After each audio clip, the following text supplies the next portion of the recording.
I think we're going to get started because we are on a tight schedule. We have to skedaddle right after. Welcome everybody to this Kissinger Institute discussion on issues of influence. Should be a hot topic. We have a fantastic all-star Wilson Center panel for you here today. First, we have Dr. Ann KICUS, who is the assistant professor at the University of Virginia and is the author of the award-winning book Hollywood Made in China. She just finished up her fellowship here at the center this summer, where she focused on U.S.-China commercial data trade. And she also has a new article out, which many of you might find interesting, Chilling Netflix, Financialization and the Influence of the Chinese Market on the American Entertainment Industry. Second, we have Robert Daly, and he's the director of the Kissinger Institute. He got into the China game as a cultural exchange officer at the U.S. Embassy in Beijing in the late 80s and early 90s. He was trained by the U.S. Information Agency, so he's professionally trained to influence China. And then lastly, Dr. Zheng Wang, who is also our Wilson Center Global Fellow. He's a professor at the School of Diplomacy and International Relations at Seton Hall University. He's the author of the award-winning Never Forget National Humiliation, Historic Memory, in Chinese Politics and Foreign Influence, so very light reading. Thank you all for being here today. I'm going to start out with a bit of context to tee it up, and then we can go straight into the discussion. In 2017, the Kissinger Institute's Global Fellow, Dr. Anne-Marie Brady, who could not be here because of the hurricane, she had published a groundbreaking research paper on magic weapons, or it's called Magic Weapons, China's Political Influence Activities under Xi Jinping, and many of you have probably read it. The paper outlines how United Front officials develop relationships with foreign and overseas Chinese people to influence and, if necessary, bypass the policies of other governments, the home governments, and to promote the interests of the CCP globally. They achieved this by purchasing local Chinese language media, courting and supporting local politicians, and appealing to local Chinese communities to rally to the cause. And the goal is to build support for and prevent critiques of Chinese policies. United Front activities are an increasing concern in Australia, New Zealand, the United Kingdom, and Canada, as well as here in the US. And this concern has led to increased congressional and media scrutiny of China's foreign influence operations in the US and has become a major new factor in US-China relations. For instance, since Magic Weapons was released, a growing number of U.S. lawmakers have become regular critics of China's trade policies, Confucius Institutes, and their influence operations overall. Florida Senator Marco Rubio actually had sent a letter back in May questioning one of our panel discussions on Chinese influence operations. And 3 days later, he had introduced the Fair Trade with China Enforcement Act, a bill that was intended to, quote, safeguard American assets from Chinese influence and possession and serve to blunt China's tools of economic aggression. It is clear issues of political influence and cultural encroachments is now a major factor in the relationship. But it's not just on the U.S. side. Chinese government, they've been warning against the pernicious influence of Western values for a long time under Xi Jinping. And the vigilance against Western influence is now a guiding component of his policies toward the internet, traditional media, culture and entertainment, universities, think tanks, non-governmental organizations. And while not as prominent as his anti-corruption drive, the elements of a sustained ideology campaign are now in place, and they're here to stay. So the purpose of today's panel is not only to review and critique current American concerns about Chinese influence, but also to explore China's own fears about cultural encroachment by Americans, which is much more ingrained in their political history and psyche. They've been worried about American cultural encroachment probably since 1979. So where does this mutual suspicion of cultural infiltration leave us today in the relationship? Anne, I think we'll start with you. You've been following the cultural media and tech side of the relationship for quite a while now, even though you look like you're 10. How did we get here? Well, it's a pleasure to be back at the Woodrow Wilson Center, and I'd like to thank Robert Daly, Sandy Foe, Ray Zhong, and Ambassador Stapleton Roy for not only having me back, but also for an amazing year and an extremely productive year. So today I'll be talking a little bit about my previous work as well as about some of my work at the Wilson Center. And what I'd like to do is I'll be breaking down my talk into three key areas. So first of all, we'll be looking at questions of regulatory centralization. So the increasing regulatory centralization in China, and then how that affects U.S. entertainment industries. I'll also be looking at China's digital borders and how China is enforcing its cyber sovereignty, this idea of the digital sovereignty, the space of China as being its own sovereign digital location through data localization, which is affecting tech companies like Apple, as well as through payments platforms like the evolution of things like Alipay and its global expansion. And then finally, I'll be looking very briefly at questions of ICT expansion by China through the Belt and Road Initiative, and also ICT. Information, communication, and technology expansion, specifically broadband and policy influencing. There is work on that in the Belt and Road, but also we see it in parts of the United States like Nebraska. So I think that we see an analogy there. Now, I think it's important to think about this as both Chinese domestic policy as well as how Chinese domestic policy influences U.S. firms, because increasingly, as U.S. companies are trying to enter into the Chinese market, as well as Chinese companies are trying to enter into the U.S., we see that U.S. companies are willing to make increasingly bigger trade-offs in order to enter this market. Even in industries where we haven't historically seen that. Now, this is something that is kind of old news within the automotive industry, as we discussed in the earlier panels, but it's relatively newer for industries like tech and entertainment. So as I discuss in my book, Hollywood Made in China, which came out in 2017, there's an increasing amount of U.S. investment within the Chinese entertainment industry, and also, more importantly, an increasing interest in being able to access the Chinese market. Now, the way that this ultimately affects and shapes the U.S. entertainment industry and the way that these politics of influence function is that in order to be able to continue growing, U.S. studios must participate in and get films into the Chinese market. So what we see is things like Warner Brothers, which recently had has a new joint venture in Hong Kong called Flagship Entertainment, which has been involved in a new film called The Meg, which is a Jason Statham film. So I mean, I deal in very high culture and very serious stuff here, guys. But these are films that are being designed for access to the Chinese market, which means that Chinese content regulators have increasing control over what types of films are being made in Hollywood, even when they're not actually being made in China. We also see a film like The Skyscraper with our potential future presidential candidate 2020, The Rock. So that film is actually a film that was made by Legendary Pictures, which is a U.S. studio that was purchased by Chinese conglomerate Dalian Wanda. So there's this shift in terms of the types of movies that we see in multiplexes that are actually being designed for the Chinese market. Now, this is increasingly significant because we see a situation in which U.S. firms are doing a variety of different things, not just studios, but also tech companies are becoming engaged in these processes. So this is a very happy moment from the NASDAQ IPO of iQIYI, a Chinese digital distribution platform. Now, iQIYI has been very successful within the Chinese market, and one of the reasons for that has been because its major international competitor, Netflix, cannot actually enter into the market. However, it cannot enter into the market as a platform.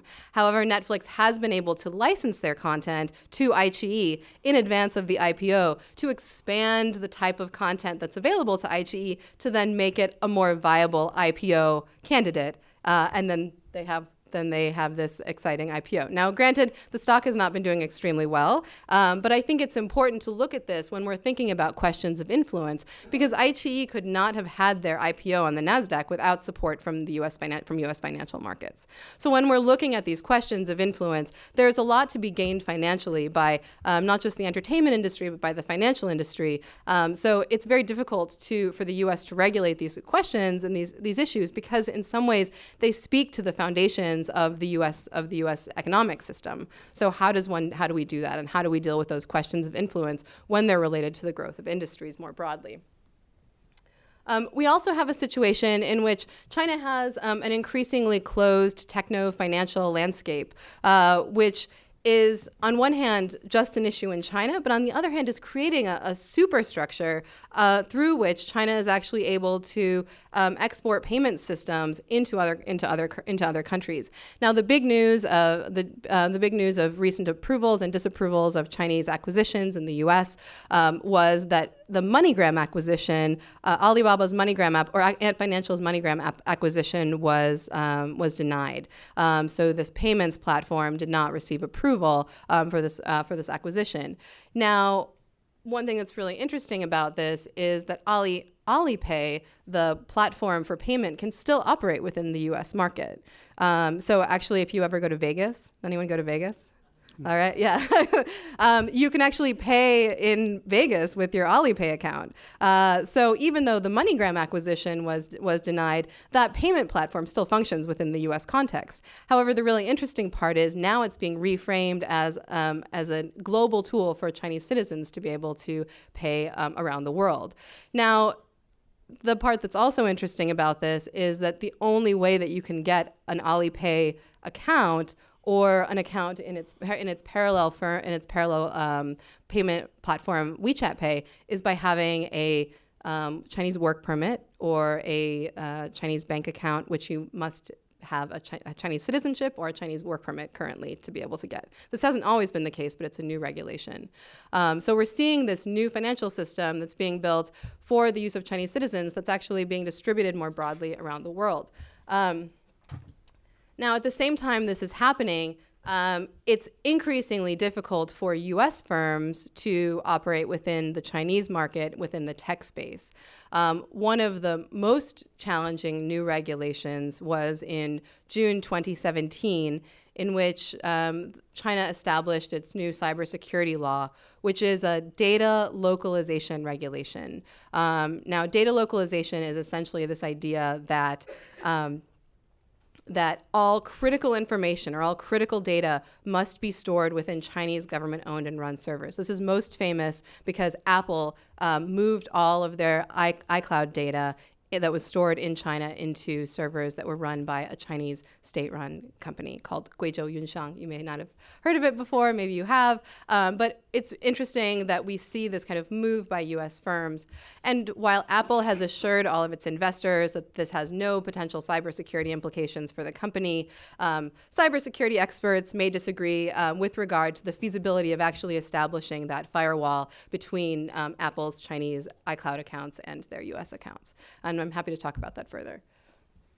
Now, at the same time, we also see the expansion of Chinese infrastructure. So as there's this closing of the domestic system, we see the expansion of infrastructure by Chinese government-affiliated companies like Huawei, which has become increasingly involved in helping to set information and communications technology policy in countries like South Africa and Kazakhstan, which are on the Belt and Road, which we've talked a little bit about today. So offering exchanges for policymakers to go to China to learn about ICT policymaking, so information, communication, and technology policymaking in both countries. Also working to establish broadband internet in especially South Africa. There's been a big push in that place. So when we're thinking about the Belt and Road, you can actually see the potential road of broadband emerging from the minds of policymakers. Now, a lot of this stuff is still incipient, but I think it's important to flag. And this is also an issue not just in countries like Kazakhstan and South Africa, but also in the US, where Huawei has become involved in infrastructure growth here. So finally, just to finish up, what we want to really focus on is that we're seeing an increasingly centralized media regulatory system. And one thing that I really want to emphasize here is that there has also, in the March meetings, the State Administration of Press, Publication, Radio, Film, and Television was combined with the Internet Regulatory Framework, and now is under the State Council supervision. So we're seeing an increasing centralization as well as an elevation of importance of media regulation. We also have the state enforcing digital boundaries, most notably through data localization policies, as well as the intersection between financial and technology industries in China. And then finally, we have this question the digital economy, China's digital economy expanding globally and expanding its influence there. So I'd like to thank you for your time and attention, and I look forward to questions later. Thank you. Thank you, Anne. Robert? Thank you. Just a shout out for a forthcoming book. If some of you felt that you needed a glossary for part of Anne's talk, mobile payments, sort of know what that means. Oh. But if you're not quite, well, How old are you? changing fast. I'm here for you later if you have any questions. I'm still getting ready on this, but I wanted to recommend, if it's not clear to you what the connection is between these new technologies, these new platforms, and the increasing confluence of big data and artificial intelligence and supercomputers. How does that relate to national power, economic and otherwise? And how does that relate to U.S.-China relations? There's a terrific book that I've read a pre-publication copy of coming out on September 26th called AI Superpowers by Kai-Fu Lee, which really walks through this in a very readable, gradual, for a Luddite like me, accessible book. And he does it not only with as a technician and as an entrepreneur and as an inventor, but he also takes sort of a civilization approach, but he also looks at U.S.-China power. And it's fairly short, very readable. I recommend it to you highly. Okay, this influence question, something new in China's relations with other countries, but it is now spreading, a concern that is spreading around the world. We've talked about it here before. Kaiser Kuo and I had a discussion about this several months ago. It's a fast-moving, very controversial issue that I think is often misframed, and I keep changing my own views of it. But it really came to a head here in the United States in the area of higher education, which is what I want to focus on. With the 2017 National Security Strategy, which I mentioned earlier, which said for the first time that American colleges and universities were a vector for the loss of strategically vital information to China. This was new. In Washington now, we are engulfed in official suspicion of U.S.-China academic interaction. Since 1979, educational relations had actually been seen as one of the great successes of U.S.-China relations. This flipped very quickly, and it has transformed, I would argue, in defiance of our actual historical experience of U.S.-China academic interaction over the past 40 years. While it is difficult to quantify, there is no doubt that the Chinese students who have studied here and remained in the United States have become America's leading scientists, entrepreneurs, educators, and artists. If they are all to be criminal suspects, if they're to be accused of being spies, then all of our university and corporate and many of our government laboratories have to close down tomorrow. Not only have we benefited greatly in the United States from this inflow of talent, but Chinese who have returned to China have also been key builders of institutions that bring the United States and China closer together. They've been part of the bulwark of constructive relations. I think it's hard to overstate how profoundly successful academic relations have helped both nations. This one is a true win-win. But now we're told that university activities have become a threat to American national security, and the accusation here is related to, we heard in the earlier discussion, a sense that engagement with China has been a sucker's game, that we have been played by China in all of this. I had a discussion with the National Science Foundation a few weeks ago, and I said, through all of our academic and scientific collaboration, where would you put the percentages roughly of benefit? And they said, it's about 80-20, 80% to China, 20% to the United States. Does that make it a sucker's game? No, not from the point of view of the scientific community, because America still got a 20% benefit that it would not otherwise have had, and knowledge is universal. So America's scientific community sees this as an acceptable state of affairs. How did we get from viewing academic exchanges as not only a stabilizing factor in U.S.-China relations, but also as a major conduit for American soft power vis-a-vis China, to seeing it as, to seeing campuses as one of the major sites of Chinese influence and or espionage? We don't always make those distinctions. What has changed fundamentally, and this is why I recommended Kai-Fu Lee's book on AI superpowers, is that there's an agreement now in Beijing that innovation, research and development is the key going forward, not only to economic dominance globally, but also to hard and soft power. And this is something that Beijing and Washington agree about, that innovation is the key to all aspects of power, and therefore universities end up in their sights. Washington is now asking, often, but not always with reason, if universities are weakening our competitive and innovative capacity in several ways. What are the major accusations against the universities? One, that by training Chinese scholars in fields like robotics, avionics, and AI, we are training the scientists who will build the institutions, the companies, when they go back to China, which will help China develop comprehensive national power at our expense in what is essentially a one-to-one competition, which flies in the face of our prior attitudes toward knowledge. Hank Levine said there is an effort from the Chinese point of view to deny knowledge to China.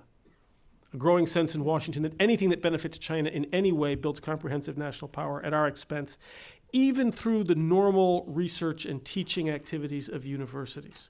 We're not talking here about espionage. The second common accusation is that by admitting large numbers of students from the PRC, where nationalistic education was put into effect after Tiananmen Square, the Guoxue Re, an effort by Jiang Zemin to increase the nationalistic, patriotic feelings of Chinese students through the educational system.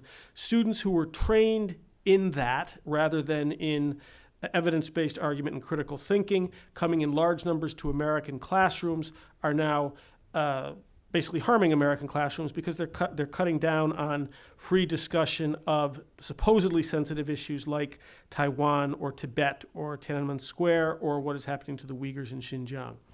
There's also a constant accusation, which you've all heard, that Confucius Institutes are hotbeds of espionage. I'm pretty sure this is just nonsense. There are issues with Confucius Institutes. In some cases, that is not one of them. Another new concern within the universities is that American faculty members, most of them of Chinese origin, are now taking dual appointments in Chinese universities, often through what is called the 1,000 Talents program. American universities rely on their faculty to self-report any outside affiliations or affiliations with other universities. Universities are not set up to police the activities of their faculty. The faculty are the officers of the university. Well, now it's turning out that a significant number of faculty are moonlighting, are double dipping, have appointments as faculty in Chinese universities, are running their own labs, may have deanships in Chinese universities where they both make more money and have higher rank than they have at the American universities, and most of these people are in the applied sciences. And so you will hear the 1,000 Talents program spoken about in Congress as though it is from the outset a nefarious program to undermine the United States. That's a mischaracterization. The 1,000 Talents program is the kind of program that America would doubtless carry out if the shoe was on the other foot, namely to try to bring all this expertise and talent back to the home country. This is a perfectly understandable effort, but it has been folded into this accusation that universities are useful idiots at best and perhaps something more treasonous at worst. Another new major concern is the accepting of donations from Chinese companies like Huawei, especially Huawei. Huawei has funded a great many scientists in American universities. This has not been done secretly, but nor has it really been examined or reported. $600,000 to a materials scientist here within the Beltway, again, a scientist of Chinese origin, as many of them are. And so all of these activities have been folded into this same broad accusation against the universities. This is something that the Kissinger Institute pays close attention to. We just published a report by one of our Schwartzman Fellows last week called A Preliminary Study of PRC Political Influence and Interference Activities in American Higher Education. That's kind of a long, wonky title. Today, when our web team put it up on our website, they gave it a much better title that never occurred to us. They called it China's College Try. This was very clever. I wish we had thought of that. And Anna Lloyd Demjanovich, who did this work, spent a whole year conducting a survey of American faculty, trying to find out what the faculty experience of Chinese influence had been. And she came out of this concluding that there is cause for vigilance and cause for concern, but that there is not really evidence to suggest that there is an orchestrated wave of influence directed from Beijing to undermine American universities. There is cause for vigilance on a case-by-case basis with small minorities of students and faculty, but that much of this concerning activity is not directed from Beijing, but is probably organic. And this gets to this question of how we frame the influence argument more broadly. It has tended to be understood here in Washington as an orchestrated nefarious plot that comes out of the United Front, sort of Yeg Central in Beijing, to undermine universities. The evidence is still coming in. There have been studies by the National Endowment for Democracy, by the Hudson Institute, a number of think tanks, several groups that I'm part of are looking at this in more depth. But the weight of evidence to date suggests that we are not dealing with a worldwide coordinated influence campaign from Beijing. We are dealing in this issue, as we are with Chinese influence in Latin America and Canada, and as we are with the trade issue, with the grinding together of two large, wealthy, powerful, ambitious civilization states, and that this is bound to be a messy proposition, is where I'm coming down on this. We need to broaden the framework for influence. So very quickly, how much do I have time? Wrap up. Okay. I've been working very closely with the American Association of Universities, the Association of Public and Land-Grant Universities, the American Council of Educators, and the other umbrella university organizations for universities. And the good news is the American universities are getting this about right and are managing it well. They are self-educating, they are sharing experience, and they are reaching out to the government, to the FBI in particular, in a spirit of collaboration, saying we understand the security concerns. What we need from you, the government, is specific guidance for all universities, not accusations. If you don't want us to give PhDs in aeronautics and astronautics, say so to all the universities so that everybody can stop it at once, but give specific guidance so that we know how to deal with the many, many fine scholars who are coming here. Answer us also this, U.S. government and Congress in particular. How does it make sense to cut Chinese students off from our normal PhD programs when students from Brazil and Saudi Arabia and Israel and Idaho can come to these PhD programs, gain the same knowledge, and be hired by Chinese corporations or universities, as they are in increasing numbers? And how can we reasonably keep some of the world's best minds, these Chinese students, from studying in these departments on a security basis, when it is essential to the development of science and technology that results be public and that the results of your experiments be replicable? You can keep them from the PhD programs, but they're still going to read the journals. So how are we going to do that without walling off the United States in an attempt to build up and then defend a domestic innovative capacity and supply chain which eliminates a China which is otherwise connected worldwide? So, as I say, this is a growing concern. When Kaiser was here, we talked about the dangers of a racist approach to these issues and of a sort of a new McCarthyism. That has been avoided so far. But the question remains, as I said at the last time we had one of these meetings, whether the United States is going to live with the weaknesses inherent in its strengths and stay open or not. The universities are getting this right so far. Thank you, Robert. Jung?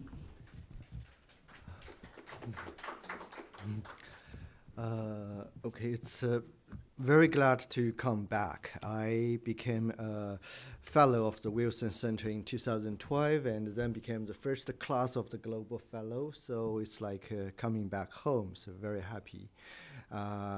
Like Robert mentioned, it's the topic about China influence has become a very, it's a new question and very complicated and also becomes quite sensitive.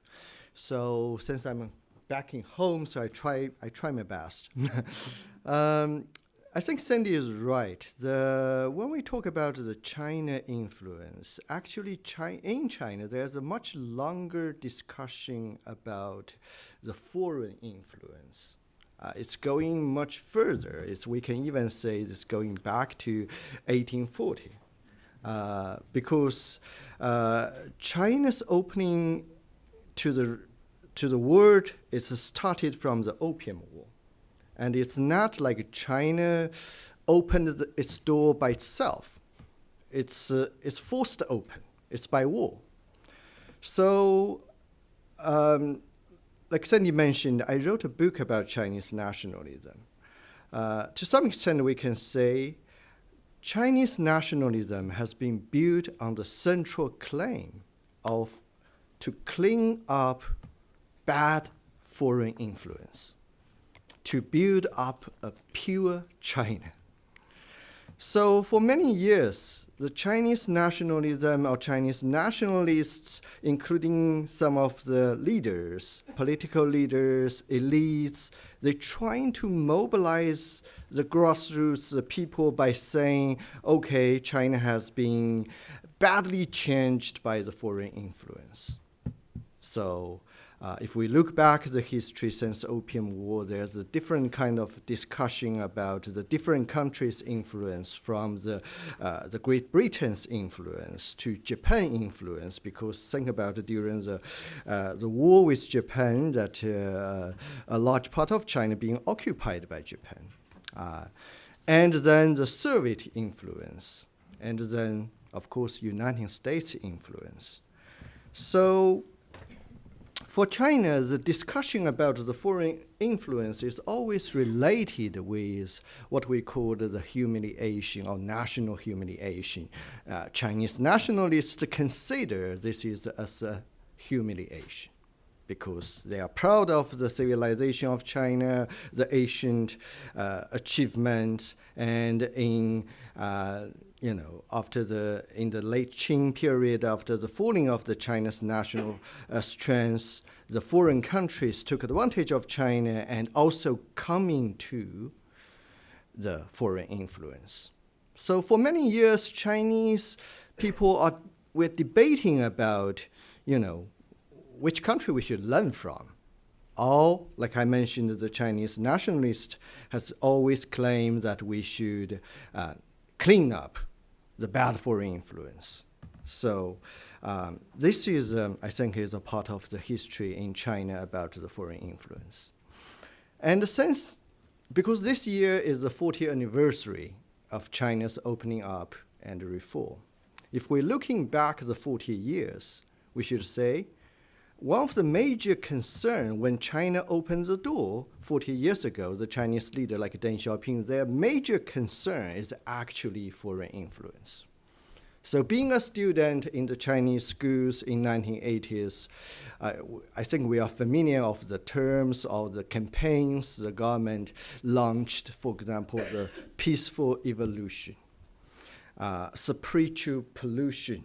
So it's all describing the bad foreign influence, especially from the United States. And Deng Xiaoping famously mentioned that when you open the door, when you open the window for fresh air, there's coming flies. And the concern reached the highest point, I believe, is in 1989.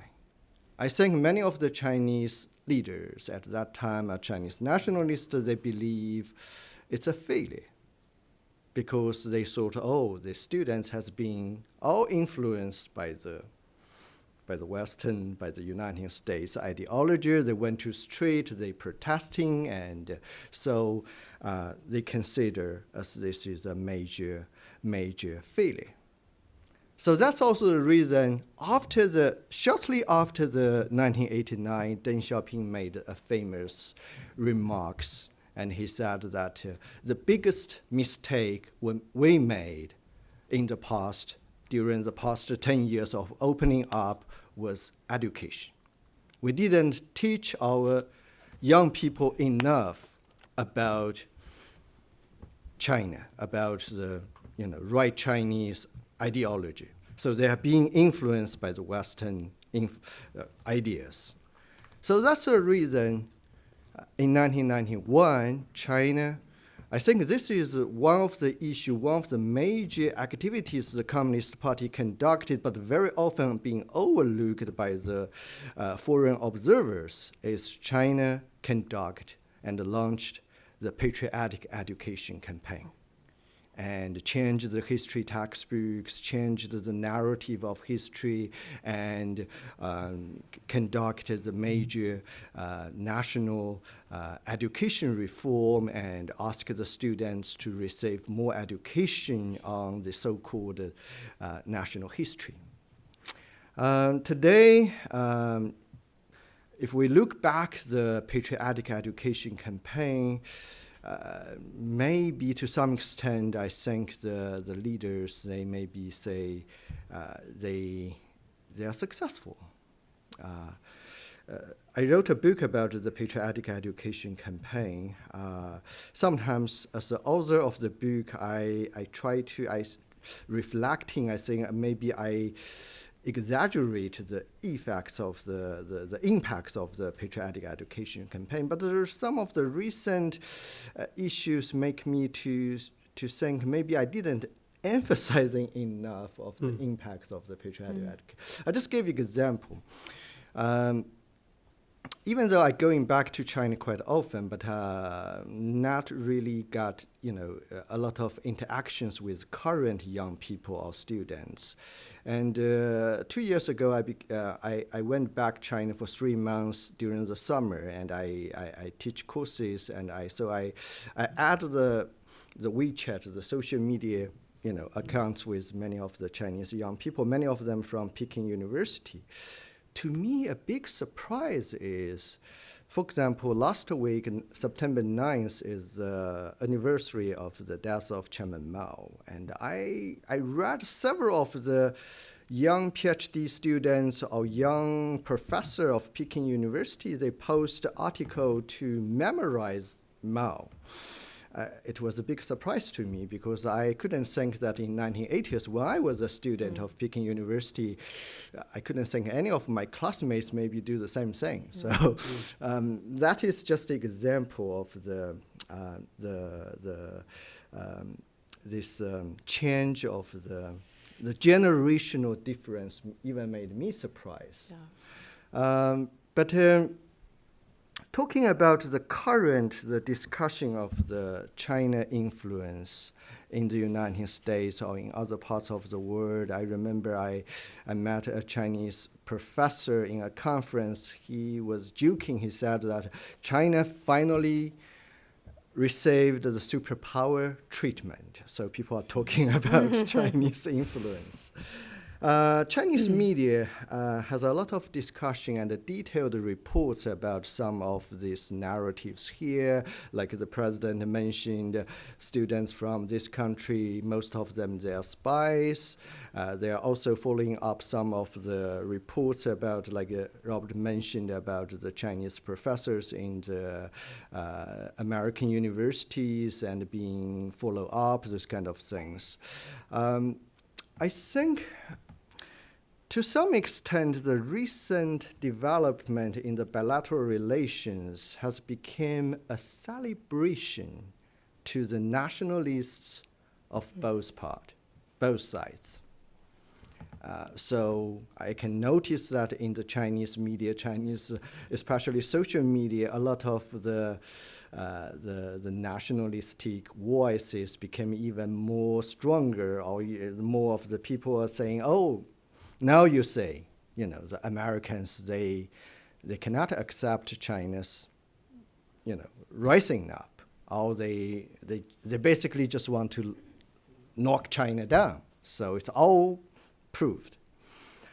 And I think another maybe negative development is, I think in both countries now, I notice some kind of silence of the real China experts or real American experts in both sides to comment, to talk about the current development. But some of the general international relations scholars or some of the even not international scholars becomes a regular voice, becomes much more active in making comments. So, for example, in China, for a long time, I haven't read many of those of the leading American experts' comments about the recent issues. And in the US, I think the same thing, that I'm on the email list server of one of the very big China experts. I found that very often those people are very active in posting comments. They are not real China experts. Sometimes it's difficult to say who is real, who is not real, but I just gave you an example. For example, Peter Navarro, he published 3 books on China. If any scholar published 3 books on this country, he should be considered as a China expert. But I believe most people in my field not considering him as a China expert because he never lived in China. He probably just visited China for the first time several months ago during the trade negotiation team. So when we say the real experts, we say that not only just understand China from the statistics, from the second-hand information, but has direct information. I think another bad influence of this development is in the past, when we talk about U.S.-China relations, many people, they pay attention to the domestic politics, domestic discourse, culture, identity, and how these factors influence the policy making of the other side and the development of foreign policy. But now it becomes more and more zero-sum, more and more people more talking about from the pure power politics, power struggles.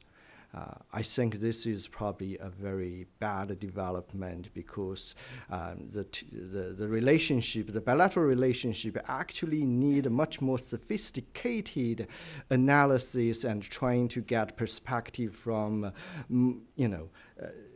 from the different angles, rather than just focus on the zero-sum game. So I think I will stop here first. Thank you for all of your presentations. So, I'm trying to wrap this all up in my head. And it seems to me that this is really, it's pretty cliche, but like a competition of ideas. We have an issue here, in an academic setting, this is where it flourishes, this is where it's supposed to be free. The U.S. is trying to prevent, this is what they're trying to do in their policies, prevent Chinese students from stealing ideas. In the cyber sphere, we have, with China's cyber sovereignty, digital sovereignty, trying to keep their regulations and their norms within their borders, but also to normalize that within the community. It's an attempt by China to normalize the way that they treat their citizens. They want their standards and values to be legitimized, and so does the U.S.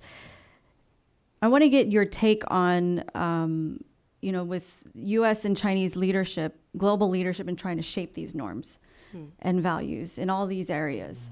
Right now we're seeing, I don't think the U.S. has ever had competition really in this area in a while, and I think it's trying to find its sea legs. So where do you see this competition? Who has the edge? I don't want to say who's winning, because that's not the right word. Very broadly, I think you're right that there is a competition of ideas, and which is why I said I come down more to these two great civilizations grinding up against each other. But there are legitimate concerns about the influence, Chinese influence in the United States and in the academy. And these are concerns not about ideas, but about Chinese Communist Party practices which are designed to strangle a real competition about ideas in the crib. Okay, this also needs to be said. It's a concern about the spread of illiberal Chinese Communist Party practices that don't allow a competition of ideas. The United States must be about an open competition of ideas.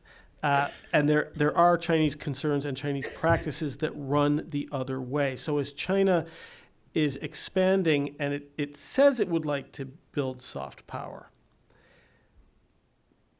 if the cost isn't too high. My overall assessment of China's soft power projects has been that China would love to be loved, but it will settle for silence. So practices that produce acquiescence and silence on key issues is what they're going for. And so that's the institutional concern in the United States. Is there a difference between soft power and influence?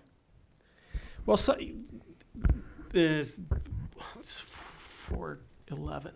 30 seconds. Yes, but I better first let these folks give an answer. And Thank you, Sandy. And I will be brief.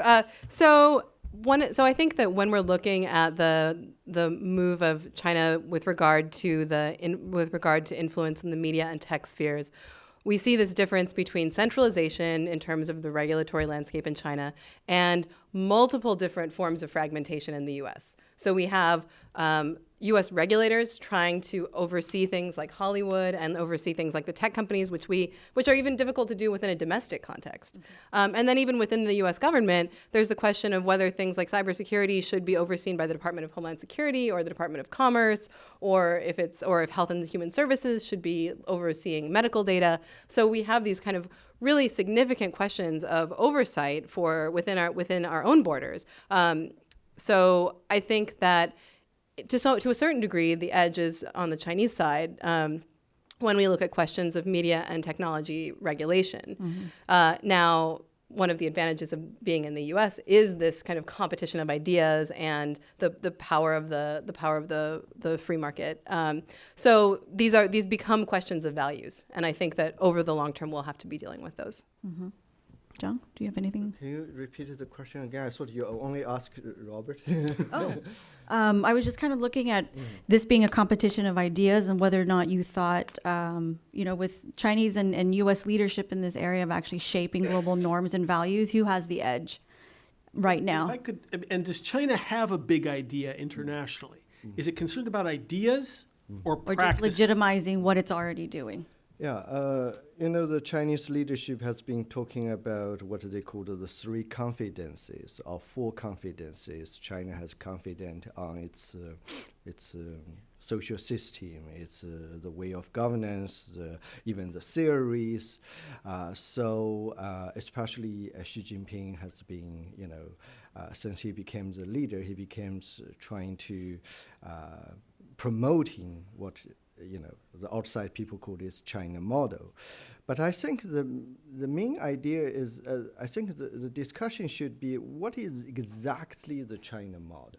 What are the real ideas China can give to the outside of the world?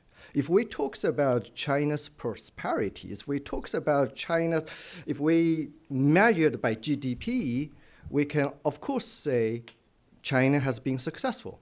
If we talk about the secret of China's success, I think the secret is China decided to conduct economic reform and to follow the market economy rather than something else. China's today's prosperity is coming from the economic reform China conducted 40 years ago. It's coming from China briefly embraced market economy.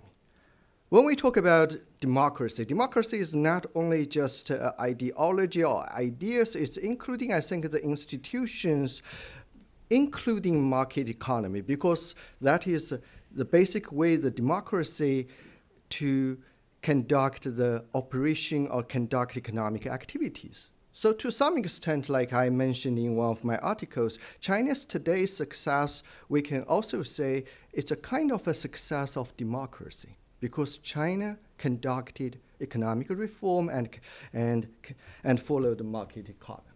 It's not, of course, the interesting part is that the Communist Party becomes the leading party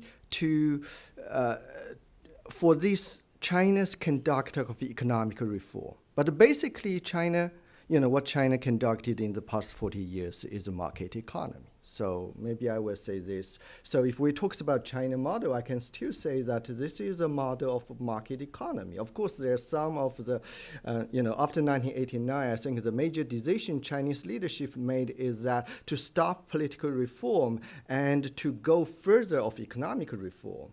And the stop of political reform is a part of the China model, is the tight control of the society, and is because in the past, the leadership, in the first 10 years of opening up of reform, Chinese leader is always trying to balance political reform and economic reform.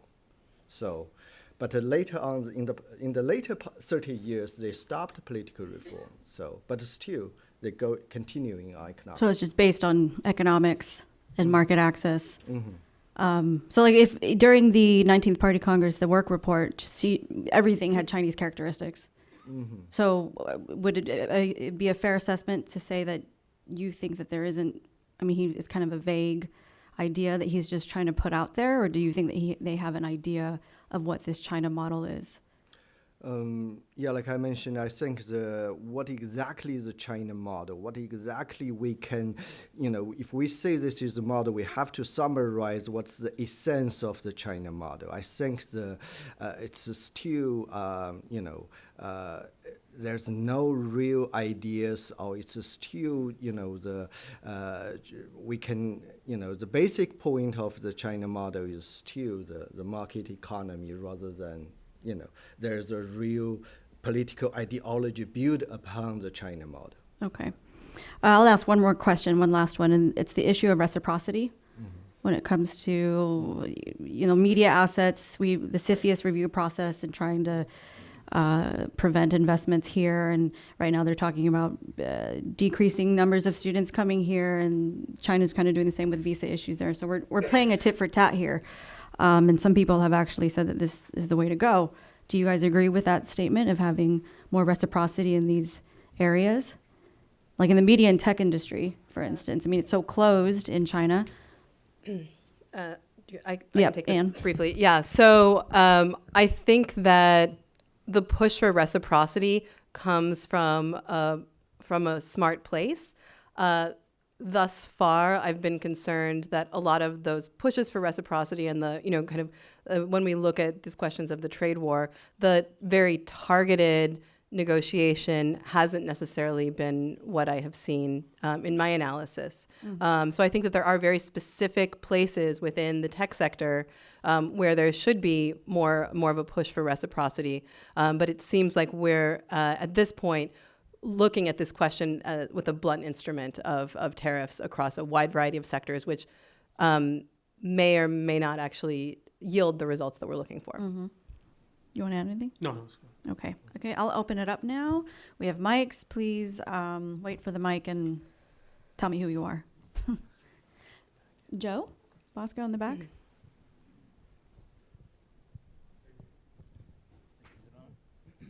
Joe Bosco, formerly with the Defense Department. That was a wonderful discussion. Congratulations to all of you. A question for Dr. KICUS. You described a process by which China can control, to a certain extent, the content of films that are made for to be shown in China. But those films are also seen, viewed around the world, including in the United States. Mm-hmm. So to the extent subjects are censored, such as Tibet, Taiwan, Tiananmen, we're getting a filtered version of reality when the American public or others around the world see these films. And for Professor Wang, can you in your classes talk about Tibet, Tiananmen, and Taiwan? So was the first a question or a comment? Question mark at the end. Okay, great. Yeah, absolutely. And again, this gets back to my earlier point about how U.S. market forces are shaping the possibilities for Chinese influence, because it's not like Hollywood studios are getting an edict from the Chinese government requiring them to limit the types of content that they put in their films. And actually, if you watch the Motion Picture Association speeches about this at the U.S.-China Film Forum, or Netflix talking about these questions, there are different ways in which studios talk about these issues. So, for example, Netflix, when they're discussing censoring films for the China market, they refer to them as airplane cuts. So it's not a big deal. It's just the same thing we do on airplanes, and you guys are used to it, so it's fine. And also, we're entering the Chinese market, and our stock price is going to go up. So great news all around. except then Aichi is now listed on the NASDAQ and competing with them directly. Not in the US market, but has an infusion of cash. Now, also, there's another way studios talk about it, which is we're just trying to tell the best, most universal stories. And universal stories probably don't include discussions of Taiwan and Tibet, if they're going to have a very broadly appealing narrative. So there are very clear economic incentives for studios to become involved, to limit the types of content that they're using. But this isn't the type of thing that the U.S. has historically regulated. So, and frankly, U.S. government regulation of the entertainment industry historically, when there were attempts at it, was a really big mess. So I'm not advocating for new McCarthyism, but I think that this is something that we need to pay attention to. Okay, so do you ask me whether we can discuss about Tibet, Taiwan in my American university classrooms? Oh, in China. Okay. Yeah, because in the recent narrative, there's a discussion about the self-censorship of the professors even in the American classroom to talk about China. But in China, indeed, this is, of course, there's some forbidden topics. And I don't think that, especially in recent years, that the Chinese professor, they are brave enough to discuss these questions. In the past, even several years ago, maybe some professors, maybe they can still organize some of these discussions. But in recent years, there's much more tight control of that than even I heard that the university even send the students to listen to the professor's class and to have internal reports about, whether the professor touch upon some of these topics. But an interesting experience for me is that several years ago, I acted as a facilitator and trainer for students from mainland China, Hong Kong, and Taiwan. So we do a weekly discussion and exchange dialogue in University of Hong Kong. And during the discussion, we talked about the 1989 students' movement. A surprise to me is that the students from the elite University of China, they know very little about what happened in 1989. But the students from Hong Kong and Taiwan, they know very well. Mm-hmm. So you can say that is a big difference because for the students in mainland China, they have no channel of information, no source of information for them to know what happened in 1989. Yeah. Okay, we'll take one more question. Okay, we'll do here. Give it to a lady.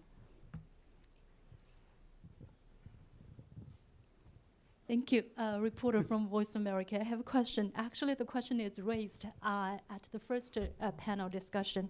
It's about why China is facing the increasing challenging environment, like the widespread of Western countries' concerns of China, and also U.S.-China relationship goes to rivalry. So why we are here? It is because China abandoned the Deng Xiaoping's guideline too prematurely, or because of other reasons. And also, second question, actually, it's also related to the first question. If we have different leaders, like not Donald Trump here, not Xi Jinping in China, would we in a better relationship? Thank you. Robert? That's a good wrap-up answer. Sure. The leaders obviously can make a very big difference week to week, month to month, year to year. I don't think that either Donald Trump or Xi Jinping could change the basic trajectories of U.S.-China relations, which have a long historical arc which points toward the competition that we're in right now. Why are all these countries suddenly so worried about China? Because China has become wealthy and powerful. And China is doing with that wealth and power what all countries do, which is that it's pushing its defensive perimeter outward. This is, again, not in the first instance nefarious. And it is developing worldwide international interests and the capacity to defend them.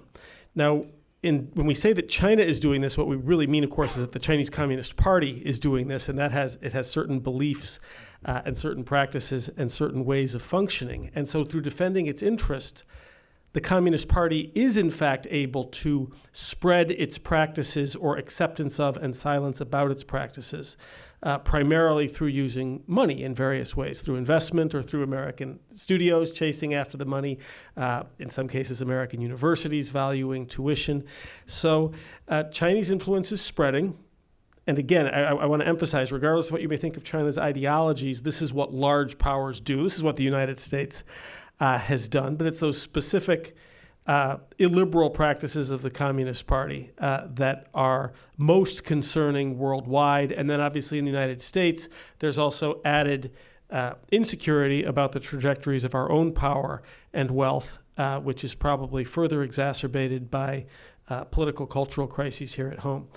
There's so much to talk about. We hope you will keep coming back to the Kissinger Institute as we wrestle endlessly with these very interesting issues. We all have to run off to have dinner with Dr. Kissinger and others, which means that we can't, we've got to sneak out the back Join me and run. in giving the panelists a hand, please. Thank you.